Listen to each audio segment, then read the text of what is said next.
Market manipulation 101. That's exactly what we just saw, just to shake out as many weak hands as possible. We are going to be addressing this. We're going to be talking about it. You wouldn't believe who's behind all of this. And I think that you all know. It's the Fed. We're going to be addressing this in full. Welcome to the channel, everyone. My name is Nick. For those that are new to the channel, hopefully by the end of this video, you do become a subscriber. And also, don't forget to follow me on all social media platforms down in the description below and join the free Discord to make sure that you guys are crushing these market cycles and taking a ton of profits. So it's not a big surprise, right? Everyone knows that the market sold off heavily. We went sub $2 trillion yesterday on crypto, and Bitcoin down to sub 50K. I think it hit 49.8K or something like that on some exchanges. XRP, guys, XRP sold off heavy. We knew that it was going to hit, around roughly 44 cents, about 51 cents anyways, with the fair value gap. It did hit that perfect area almost. It did go a little bit under 44 cents, but hey, I'm fine with it. Regardless, we knew that it was going to happen. We're starting to see a little bit of a bounce in the market. Is this, the bottom confirmed or anything like that? Not exactly just yet. I would like to see the weekly candle close to really kind of, confirm if we are bottomed out or not. I will be gone for a little bit of time, so I probably won't be looking too much into charts until roughly at the end of this month. But outside of that, the overall market, when we see a substantial sell-off like the one that we saw yesterday on all altcoins, I mean, altcoins got absolutely killed yesterday. Yes, Bitcoin got killed, but guys, altcoins for the last couple months have been down significantly. This is the last 1 month, by the way. So XRP is a little bit up on the month, but HBAR down 20%. XLM slightly green, but let's just be honest here. If we go back on the 1 year tab for some of these altcoins, they're down significantly. Look at the 1 year on HBAR. HBAR is pretty flat. On the 1 month, down 20%. XRP on the 1 year, down 20%. XLM on the 1 year, down 36, almost 37%. XDC, last 1 month, down 15, almost 16%. Last 1 year, down 66.6%. Guys, as we look at what is going on in this space right now, we are witnessing a massive shakeout. This is all manipulation by the top organizations, the top agencies, so that the rich can get richer. We're going to talk about this, but I want to start off with the headlines that we saw yesterday, which was, doomsday post everywhere. Initially, we saw futures. Futures were insane yesterday. I watched it open live. I think pretty much every single index, the S&P, the Dow, NASDAQ, all of them, guys, they were dropping significantly. But everyone was looking at Japan stock index. It was the worst day since the Black Monday crash of 1987. It was down 12.4%. There was a 60% chance that the Fed steps in with an emergency interest rate cut. And also, over here from the Kobayashi letter, we have current situation. Japan stock market posts its biggest 2-day drop in history. Magnificent 7 stocks erase over 1 trillion in market cap today. Crypto markets erase over 500 billion in market cap in 24 hours. Market prices in a 60% chance of an emergency Fed rate cut. South Korea halts all sell orders on their stock market. Guys, it wasn't just South Korea. It was pretty much every single trading platform. We talked about it yesterday. Charles Schwab, I believe Robinhood as well. So many platforms were halted. NASDAQ futures fall as much as 6.5% in 1 day. Today's drop will go down in history. And, it all started on Friday. And into the weekend, it only got worse. Everyone was speculating on what Monday's open was going to be like. A massive sell-off throughout the weekend happened. And then on Monday, we officially got the big open, which I will address here in a moment. But I want to really kind of bring up all these headlines, everything that was happening. Guys, all these big numbers, these big percentages, the big headlines, all of it was feeding into the fear mongering. And we see this typically every single bull run. Back in 2020 into 2021, what did we hear? Well, it was the Bitcoin ban. China's going to ban Bitcoin mining.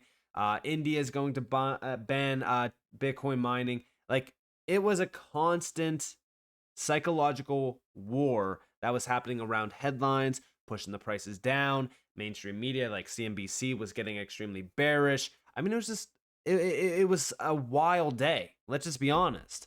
Okay. And even over here, this is what prompted everything, which was Warren Buffett now holds $277 billion in cash and has been selling stocks like never before, including Apple. He's getting ready for a crash. Now, what did Warren Buffett know that nobody else knew? Okay, because this happened on the 4th. This happened around Friday originally.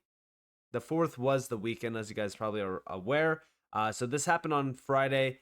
And into the weekend, everyone was like, what is going on? Are we about to witness a massive crash? Is this a black swan event? Like, what's going on? And ultimately, on Monday, when we got the stock market open, it was a historical day. Okay. NASDAQ was down 1,000 points in a single day, 1.9 trillion wiped out from US stocks. Fed must respond to this collapse. Everyone was speculating on what was going to happen. This is Fox Business. Check it out. Some would call history in the making. Scary. Don't say that. We have never been down 1,000 points ever, not even intraday on the NASDAQ. Is that true? That is true. Okay. Down 6% right from the get-go. This is heavy big tech. Here we go. Look at them go down. Microsoft is down $20. That's 5%. Alphabet, 5%. Meta, 6%. Amazon, 6%. Apple, 9% down. Let's pull out Apple. This is interesting. So again, this was the recession fears. Stocks extend losses on recession fears. And then when we look at big tech, why do we look at big tech? Because when big tech goes, everything goes. Big tech is typically the major ones to really kind of look at. But all of a sudden, 24 hours later, things are looking a little bit different, right? Outside of just crypto having that massive sell-off yesterday, I mean, Bitcoin itself having a nice spike on the daily. This is what the 7 days looks like. Again, we're still at a significant loss on the 7 day and even on the 1 month. On the 1 year, we're still green because obviously Bitcoin had a massive year. It was a tremendous year. But going off of the March highs, yeah, Bitcoin is still down significantly. But we're also regaining some speed and momentum against the July lows. So we're now starting to flip some key areas of interest, which is showing some strength on Bitcoin. Even as we do look at XRP on the 1 year, XRP still in a nice sideways momentum move, still ranging on nice support.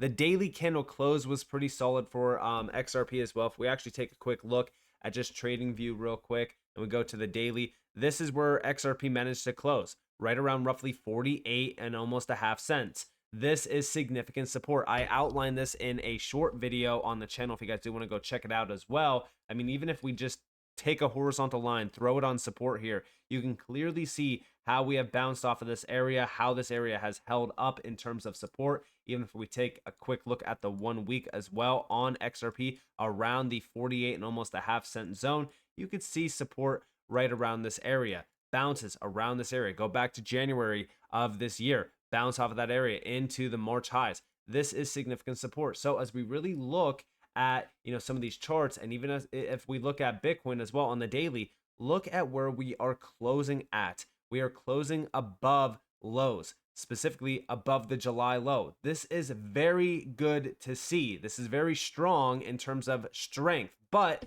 are we out of the woods yet? Are we out of the woods yet? Are we about to confirm the bottom? Not exactly. We have a little bit of time left to go. But how did all of this start, and what is the meaning behind all of this? Well, it is a massive shakeout that was constructed by the Fed. Even over here, we have from Finance Law. The Fed does the same thing every time. They feed the system with liquidity and then pull it away when the wealthy are ready for the crash. This is what Powell did in January of 2020 and what they did in 2008, what they did in 2001. It's always the same playbook.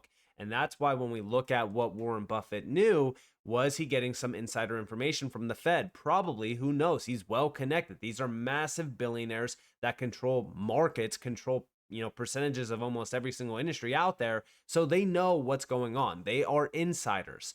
But what's even crazier about all of this is how today markets look. Japanese stocks explode higher and are on track for the biggest gains since October of 2008. Guys, we just saw on Monday speculation of Black Monday happening again. I mean, you seriously can't make this stuff up. You can't make this stuff up. This is what clear market manipulation looks like by the top agencies, the top billionaires. This is exactly how they shake retail out from making massive gains. I keep telling you guys, we have not experienced alt season. Alt season has not hit this market. Yes, Bitcoin is up tremendously. Bitcoin has had a massive time in this market since 2022. But Bitcoin dominance. Guys, if we take a quick look at Bitcoin dominance, it is still holding a major percentage over the market. 55, 56% roughly. The fear and greed index, by the way, completely reset. This was clear market manipulation to make this market extremely fearful, make retail panic, shake retail out. And I'm telling you guys, you cannot let mainstream media, you cannot let manipulation of these markets shake you out of the greatest wealth building opportunity, which is alt season. Alt season is where all of the money in this market is actually made. The last 20% of crypto markets is where all of the money is made. That's where you start to see the money trickle from Bitcoin into Ethereum into altcoins. And that's what we are waiting for. That's still in progress. Now, as we look at Bitcoin, are we getting very bullish right now? Should we be getting very bullish right now? No, we still need to see a lot of things. I put out a post yesterday regarding this. The 3 things that we are looking for is a daily close over the July lows, major sign of strength, which we did get.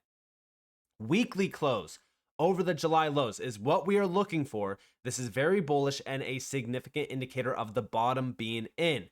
Then number 3, which is what we actually want to see, reclaiming the May low and pushing above 60K with a daily plus weekly close above. It's going to take some time, but this is allowing the dust to settle in the market. This is also allowing us to make sure that we have a clear path in front of us so that we're not just throwing more capital to the wind, watching it burn. Now, outside of all of this, the key target for me is 67.5K. I outlined this in yesterday's video as well, as we take a quick look at Bitcoin on the daily, just to give you guys a quick insight on why I'm looking at 67.5K. For reference, here is the April highs. This is 67.2K. It's different on all exchanges. I was utilizing, I believe, the actual index. If we take a quick look at the index for Bitcoin, I don't know if, or I'm actually on USDT. Sorry, I apologize. Here we have the actual chart for the index. It's around roughly 67.5K. This is what we want to see a break over. It will allow us to run the highs from May, and this would be around roughly 72K. From there, we look to break the March highs. So we have some, we have some work to do, but so far, the area at which Bitcoin did close on the daily is a good start. We still have a lot of work to do here. I'm more so looking at altcoins right now because I do believe on this next big move to the upside, this last wave is going to be the top for the market. I also think that is going to give us alt season. I believe Bitcoin dominance is going to sell off on this next big move. What I would love to see in the short term is, like I said, a close over, the May lows. This is roughly 56.5K. You can see that we are fighting it right now on this daily candle. We wicked up to it, tried to retest a break over it. We need to break over this. That will give us similar price action to July, which is right around here. We have some nice trading here. Once we flip this, we held it as support and then continued higher. This also allowed us to break to 70K. This was a supply zone up here. This is where you need to be cautious because this is where you would see a major rejection, which we did get, leading into yesterday's price action. So with that being said, overall, market manipulation 101. Did you get shaken out? I hope not. And with that in mind, I hope that you guys enjoyed this video. If you guys did, definitely leave a like, subscribe to notifications on if there's more free content. You guys are more than welcome to follow me on Twitter and join the free Discord down in the description below. And with that being said, this has been Nick. Thanks for watching. Peace out.